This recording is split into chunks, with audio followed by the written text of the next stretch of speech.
It will be of particular interest to those who are planning their career path or considering a transition from an executive role to a board career.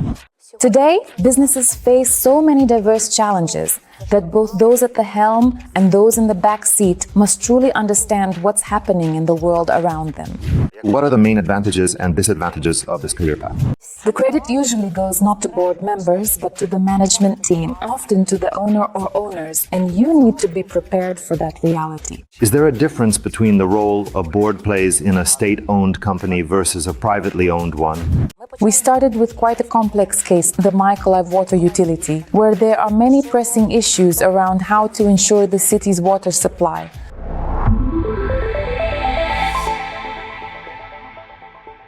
Ladies and gentlemen, welcome to the channel Board of Directors with Sergiy Bulavin. Today we have a special guest, Oksana Volchko. Oksana, good afternoon.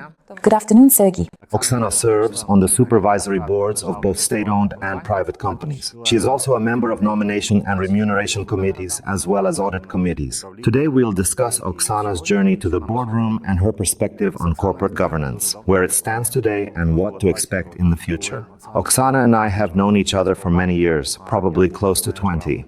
We first met when Oksana was a top manager at a Ukrainian bank and I was an executive at a Ukrainian manufacturing company. At that time, neither Oksana, nor certainly I, was thinking about a board career. That's why today's conversation might be valuable for those planning their next step, the transition from executive management to board positions. In any case, both Oksana's career and mine eventually led us to work on boards. So after completing our executive careers, we both transitioned into board-related roles. Oksana, everyone has their own reasons for choosing this path. What motivated you personally to move from an executive career to serving on boards? Thank you, Sergey, for such a kind introduction. It's really a pleasure that our long-standing professional connection, which began back in our executive days, has now evolved into a collegial relationship. As board members, I would probably put it this way. I feel that I've always been connected to boards in one way or another. When I graduated from university, my very first career step was joining an American company. Imagine a fresh graduate stepping into an international corporation and discovering that they already had a supervisory board, an external auditor, and committees for audit and nominations. Members of the supervisory board would come from all over the world. For me, that was an entirely new experience. That was the first step. The second came when I joined a bank and headed its corporate business division. Those who know me know that I spent many years working with multinational corporations. That's when my engagement with boards became deeper and more direct. Because when international companies were planning their expansion to the east, it was not only the owners and top managers who came here, to us, to Ukrainian bankers, to get acquainted, but quite often also members of supervisory boards, whose expertise lay in understanding and knowing the markets of Eastern Europe. Many of them, at that time, spoke not Ukrainian but Russian and had a deep knowledge of this region. They also came to the bank, and it was from them that I first heard about their long-term strategy. If the owners spoke to me about their visionary outlook, then the board members spoke about the long-term strategy, which markets they were planning to enter next. And the management, in turn, shared their short-term and mid-term plans, how they intended to grow in Ukraine, what their business case in Ukraine would look like, what kind of employees they were seeking, what their banking needs were, and so on. Can we assume that before making their entry into Ukraine, these companies deliberately structured their boards, shaping the board composition with expertise in our market in mind? Both yes and no. It all depended on the company itself, because there were large global corporations with billion-dollar turnovers, which already had supervisory boards operating across the world, and for them such a question did not arise. They had their own board that functioned well and fully served their business interests. But if it was a European company planning expansion into Eastern Europe, say covering the Polish market, the Ukrainian market and Bulgaria, then they indeed had board members who specialized in that region, who knew and understood the market.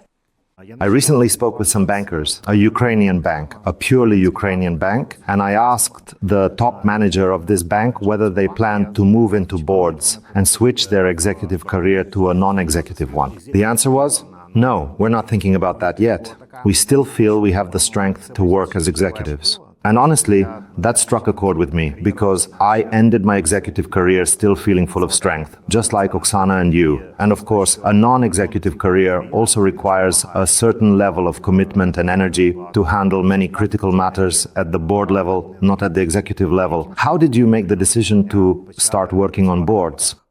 That's a really good question. If we look back, I actually had a combination of executive experience while already serving, or rather, I should say, acting, as a member of a supervisory board. But it was a small company, and I had enough time to combine those two roles. These two roles did not involve any conflict of interest. But later in my life, I completed a very important study program in England, and it gave me a slightly different view of the world.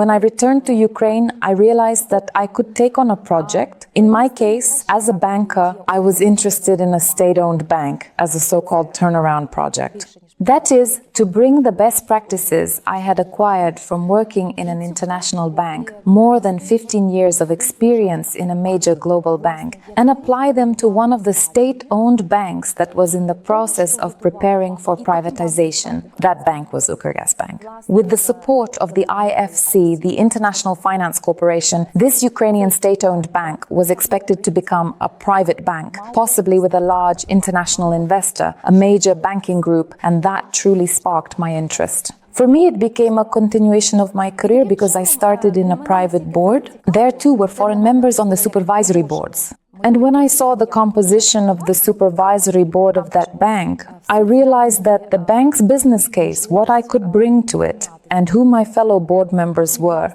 all of that gave me the confidence to accept the offer and ultimately inspired me to serve actively on that board for many years. Oksana, which boards are you currently serving on? I currently serve on 2 boards. Yes, one is a private company where I work, and the other is a large and very interesting project. It's a project that geographically covers Ukraine and the Caucasus region. These are the markets of Armenia and Georgia.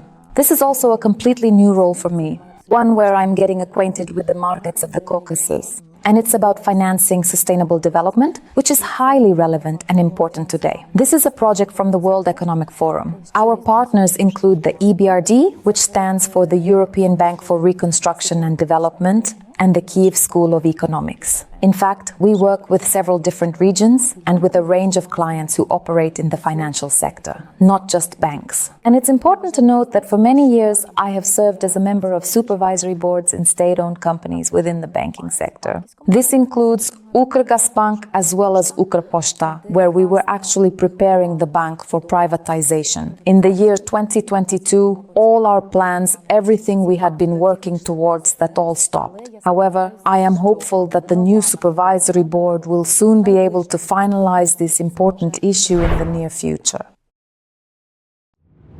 Oksana, in your opinion, what qualifications, skills, knowledge, or areas of expertise are necessary to serve as a member of a supervisory board?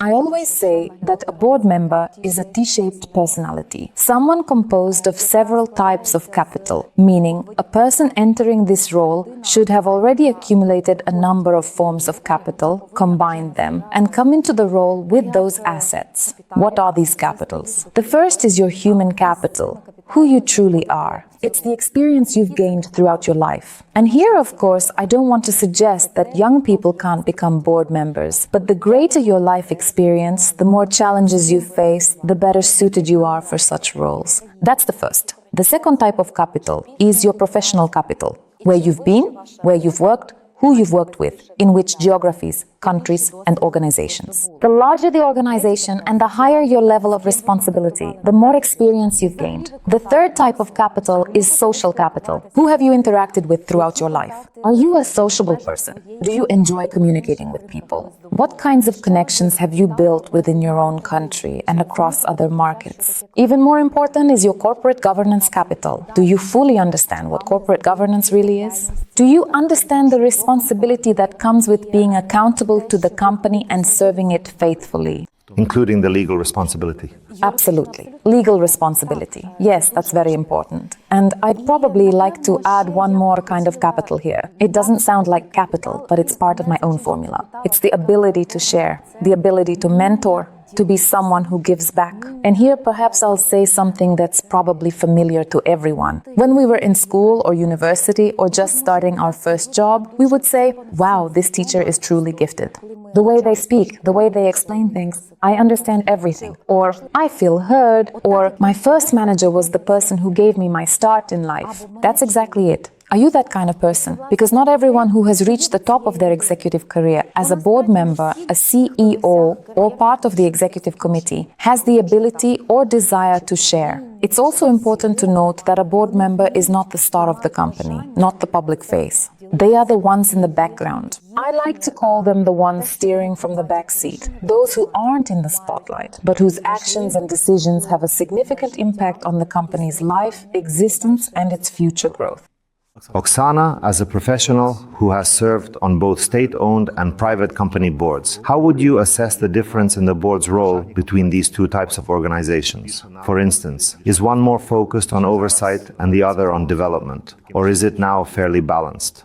I would say there's quite a big difference. Let me start broadly, then narrow it down. If we're talking about a regulated company, a state-owned enterprise with many employees and a major impact on the country's economy, such as a systemically important bank with state ownership or a fully state-owned bank, where there is a regulator and not just one, such as the National Bank, then this becomes a very responsible role. Here, as you mentioned, legal responsibility is part of it too. It's not something that happens just once a quarter. Meetings can take place twice a week, for example. There are also clearly established committees required by law. These include the Audit Committee, the Nomination and Remuneration Committee, and the Risk Committee, each composed of professionals with the necessary expertise to perform effectively in those areas. Another important point is that, for example, if you're planning a career as a board member in the banking sector, you must also be approved by the National Bank. You might impress the selection committee, you might be a top expert, but if there were any shortcomings in your past career, or if you failed the regulator's assessment, that path to a board seat in a financial institution will be closed to you. That's one side of it.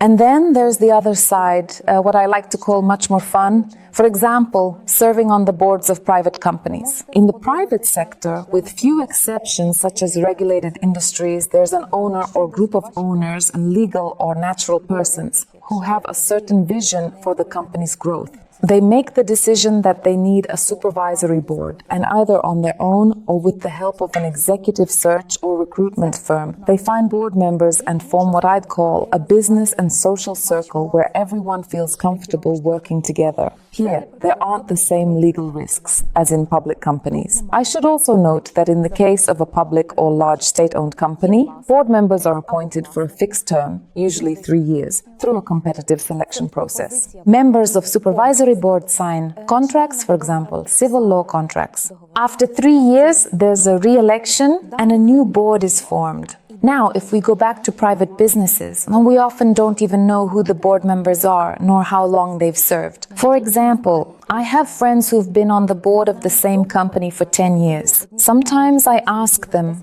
when you've been on a board for 10 years, are you really still a board member and an independent one? In reality, you've become almost like an employee, maybe even a quasi-co-founder. Your view of the company is completely different from what a truly new, independent board member would bring.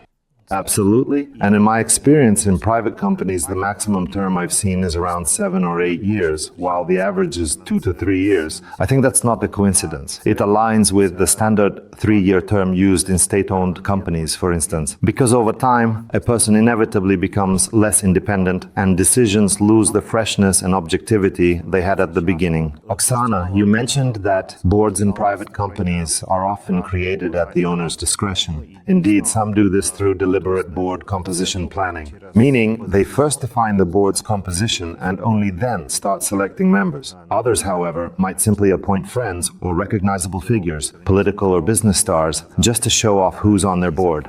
Of course, that doesn't really work. A board's composition has to make sense for the business itself. But I suppose a similar approach is used in state-owned companies as well. That is, the board composition and requirements are formed, and only after that do headhunters start searching.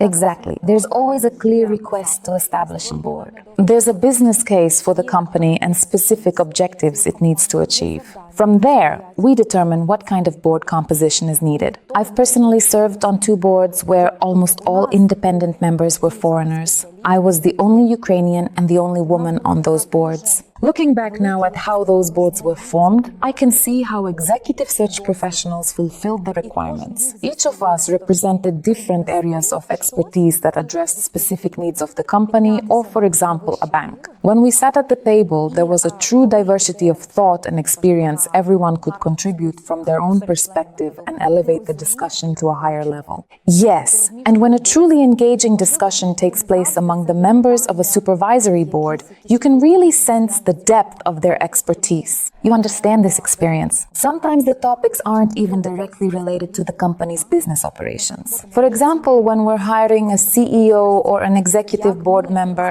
how do we approach evaluating a candidate's personality? How do we assess how well they'll integrate into the existing team and handle challenges? And what if the candidate is a foreigner? You mentioned a case where you were the only Ukrainian among foreign board members. That was a board of a Ukrainian company, likely a state-owned one, correct? Of course, each foreign board member, especially when they came from different jurisdictions, brought a unique perspective. In this case, if we are talking about diversity, including geographical diversity, how did that look in practice? I'd say it was quite comprehensive, depending on the company's business case. For example, it's not always necessary to have someone with experience in the Australian market. In my case, I worked with board members who had backgrounds in European and American markets. And that was enough. As for diversity, particularly gender diversity, yes, I was the only woman on the board, and I'll admit it would have been nice to have at least one more woman there. Perhaps some of the discussions would have looked a bit different. On the other hand, women tend to empower other women, and that's a great thing. The more women we see serving on supervisory boards, the stronger the understanding becomes that women are also excellent professionals. They too have built various forms of capital and can make valuable contributions in different supervisory boards. Oksana, of course, serving on a board is both fascinating and inspiring, but naturally, it also comes with certain challenges and nuances tied to this career path. I imagine there are quite a few things one has to give up in order to fully commit to it. What do you see as the main advantages and disadvantages of this career? I've already talked a lot about the challenges that members of supervisory boards face. But now I'd like to focus more on the positives and on the professional challenges that naturally come with being a supervisory board member. The first thing I'd point out is this: not everyone is suited to serve on a supervisory board. Beyond qualifications and the types of capital you've built throughout your life, you need to make a personal decision. A board member is not the star of the show, not the company's front man. These are the people who stand behind the stars and behind the frontmen, who work actively to help the company reach its strategic goals. But all the applause, all the credit usually goes to management or to the owners, and you need to be prepared for this, especially if you're the chair of the board. Many chairs often have that natural desire to receive some of the applause too, but it doesn't always happen that way. Second, a supervisory board member must follow the principle my favorite professor from a European business school used to say, nose in, hands out. In other words, your nose should be in, but your hands out. If you want to roll up your sleeves, manage people and tell management how to act in specific situations. This career is not for you. What should come into play here instead is your role as a mentor, sometimes a mediator, or a top-tier expert in your field if we're talking about technical skills and knowledge. But your role is to consult and advise, not to instruct or control. Another important quality is having what I call a helicopter view. A board member should be like a bird that can swiftly rise high above and then just as quickly descend. Why do I say that? We've gone through some incredibly difficult times up to this point, and we're still going through them. As a member of the supervisory boards of 2 major, strategically important companies for Ukraine, I remember very clearly those first days when the full-scale invasion began. And in that moment, it wasn't about yourself or your family. You had to switch into action immediately, because you were that one independent board member who was still in Ukraine. A board member stands shoulder to shoulder with the company's CEO and executive team. especially with the CEO, because the CEO's role can be a very lonely one. Sometimes the CEO needs help, support, or simply someone to stand beside them. And in that situation, when the full-scale war started, you had to suddenly descend from the helicopter view straight into the trenches. And instead of spending, say, 20 to 30% of your time on this company, you had to dedicate 200%. That's one of the challenges too. And you need to be ready for that kind of challenge. The board really shouldn't be doing things with their own hands. Its role is to make decisions, to provide a broad strategic perspective, and to motivate the executive team to implement those decisions effectively. And of course, when the actual work gets up until the evaluation stage, it's very difficult to distinguish where the board's influence ends and the executive team's execution begins. In my experience, some of the best, most effective decisions, the ones implemented with excellence, were seen by management as their own ideas, even though in reality they came from the board. And that happens quite often. And just imagine, there are boards that are compensated and there are boards that work pro bono. And again, you have to be ready to give high-quality advice, to help, to make sound decisions. And in return, you may receive nothing more than sincere gratitude and no external symbols of recognition or fame. That's part of the role too. Gratitude, yes, but only if the company's owners or beneficiaries recognize and value the board's contribution. Because when top management sees the company's achievements purely as the result of their own work, rather than as a joint effort with the board, it becomes quite difficult to demonstrate the true impact and role the board played. And that's exactly why constant communication between the board, the owners or beneficiaries, and the executive team is so important, to clearly track and show where the board's input was crucial and where the management or ownership influence came in. Absolutely. I'd also add this. Today, with ChatGPT and artificial intelligence, anyone can technically prepare to become a board member. You can be, ready even with business cases.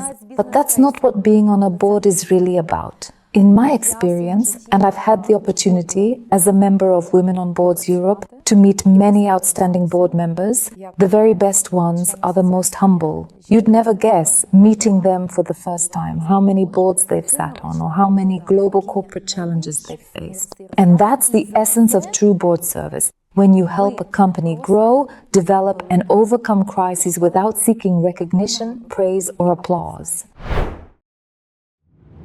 If we look at the current situation, the full-scale war, the role of supervisory boards in both private and state-owned companies has changed. They're still vitally important, but their focus has shifted. The question now is, what exactly are boards focusing on? How can their members be most effective in these conditions? That's a very relevant question. I'd start by saying that everything depends on the nature of the board and the market in which the company operates. For a global or international company, the challenges are tied primarily to macroeconomic trends and global dynamics. But for a company that's entirely Ukrainian, with Ukrainian ownership and operations limited to Ukraine, the central issue is survival in wartime conditions. The key question becomes how to sustain and protect the business. It's also crucial to understand where the owner is. It's no secret that many owners, for various reasons, now live abroad. And this also complicates the management operation of the company. When the owner is abroad, but the supervisory board members remain in Ukraine, those board members inevitably become more involved in operational oversight. They're not managing the company directly, but they have a clearer, real-time understanding of what's happening on the ground, the company's day-to-day realities. And that's extremely valuable right now. Because one of the most important things for Ukrainian boards today is presence, being where the company actually operates. It's important to visit the company, see the conditions in which it operates, speak with employees, and support the management team. Because companies operate in different geographical locations. It's much easier to make informed decisions when you see what's really happening on the ground, rather than joining a Zoom call from some comfortable, peaceful, faraway location. This is also about empathy. Another key responsibility of a board member is to share the skills and expertise they hold, contributing them meaningfully to the company. We are entering an active era of artificial intelligence. There's a lot to discuss specifically on this topic. More broadly, board members need to understand how to navigate these challenges effectively. After all, we are all learning and facing these challenges together. At the same time, while the world moves forward at incredible speed, Ukraine is facing a full-scale war. Yet despite this, we continue moving in step with global developments. We cannot pause for a moment. Challenges related to cybersecurity, artificial intelligence, global risks, macroeconomic volatility, and currency fluctuations remain ever present. This is where board members of Ukrainian companies need to step in. They must support management, who, in addition to regular business challenges, now face the added complexities of wartime operations. I've heard that some companies, private businesses, not state-owned enterprises, reduced the number of board meetings following the start of the first major invasion. In some cases, boards were even dissolved entirely by the owners, and the owners started working as CEOs. In some cases, the owners are actually abroad and are working as CEOs in Ukraine. Of course, this is quite a complicated setup to be truly effective. The key question is, do you see a reverse trend emerging, where owners will once again value boards and recognize the ways in which they can support the company in such challenging circumstances? You know, just the other day I had a meeting with the owner of a large business, but they don't have a board of directors, and they don't even have a fully formed advisory board. When I asked whether the business is already at a stage where it needs one, and whether it's time to gradually start delegating authority, the owner admitted, "I would like to do it, but I can't let go yet. I feel that if I don't do it myself, no one else will do it the way I would." I think this is both a cultural and a mindset issue. We have many associations where business owners who already have established supervisory and advisory boards can share their experience with owners who have not yet set up such structures. Passing on this experience is crucial. Honestly, as we've discussed before, not every business owner has had a positive experience setting up a board.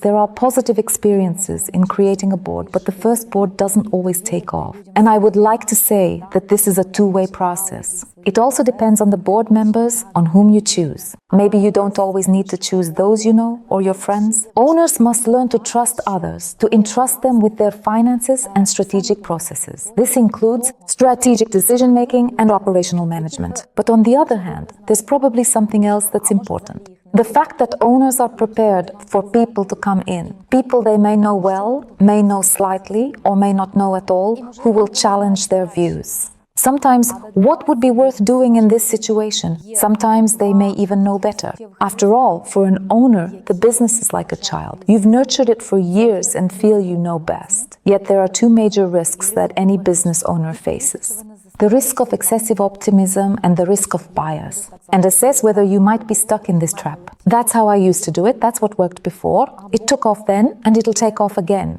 Or there may be a series of cognitive biases at play. Make sure you're not stuck here. That's why it's so important to give it a try, whether it's your first board, an advisory board, or a supervisory one. After a year or two, maybe 3, you'll see that you can no longer imagine working without a board. You'll find yourself gaining the very competencies, knowledge, and skills that board members bring with them. If we look at the entire market, the market for boards, for board members, supervisory and advisory alike, it clearly has its own segments. State-owned enterprises. There are commercial organizations, there are NGOs, there are municipal organizations, municipal companies. You were recently involved as a member of the nominating commission at the Mykolaiv water utility. How do you assess the development, specifically the implementation of boards in such municipal organizations? There are quite a lot of them. Yes, you know, it was an invaluable experience because before that, in execution, let's say, I had the authority to form my own teams. And then, as a member of the supervisory board, I was elected and I only saw one side. And as a member of the supervisory board, we selected the management. But this was an entirely new experience for me. Not just being elected or electing management, but serving on a commission that selects members of supervisory boards, my peers. Frankly, we interviewed candidates who themselves serve on supervisory boards, including in large companies and even international ones. It was a wonderful, invaluable experience for this municipal enterprise. We started with a really difficult case like the Mykolaiv water utility, where there are a lot of questions about how to provide the city with water. The question is not about what the system should look like, but how to ensure it actually provides water. So we were looking for independent board members with the right experience, competencies, understanding and knowledge, people who could step in and contribute immediately, and to be so called. That first exemplary model of a supervisory board, one that can demonstrate tangible results within a year or two and serve as a benchmark for other similar enterprises. Because when we talk about state-owned companies, public companies, private companies, and municipal enterprises, there are clear distinctions between them. There's a significant difference. Municipal enterprises, after all, exist to serve the interests of the community. They serve the local population. These are companies that fault, for many years have received little to no funding and continue to operate on outdated infrastructure. Also strict tariff regulation. And any attempt to raise tariffs immediately triggers a public backlash, including from those who are financially vulnerable. So we're dealing here with a large number of highly sensitive issues.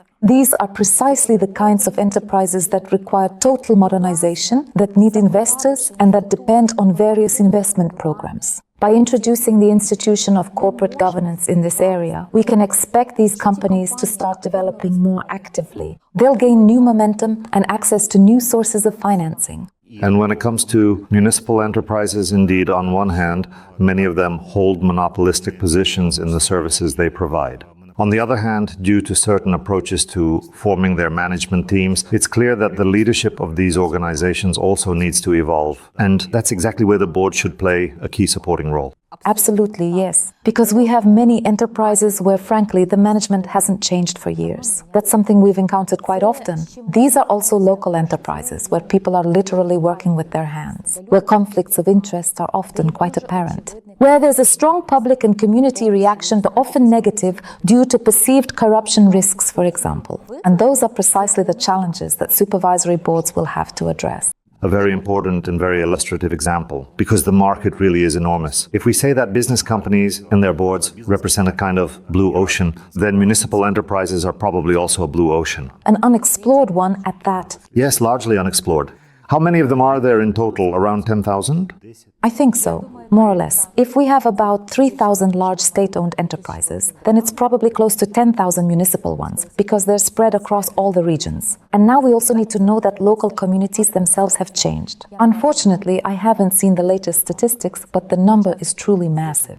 Truly massive. Of course, if communities are genuinely interested in ensuring these enterprises operate efficiently, delivering on one hand high-quality services, and on the other hand, developing even within their monopolistic status, within the natural monopolies they currently hold, then the board of directors, the supervisory board, becomes a very important instrument. Absolutely. And if I may add, I apologize for jumping in. Today, local communities face not only economic and political challenges. Any community, at any time, could be struck by a missile that destroys critical infrastructure. So there's this additional layer of complexity. The critical nature of these companies' work, something that can't be predicted or fully mitigated. And I believe that members of supervisory boards must be very aware of this and ready to accept this kind of risk.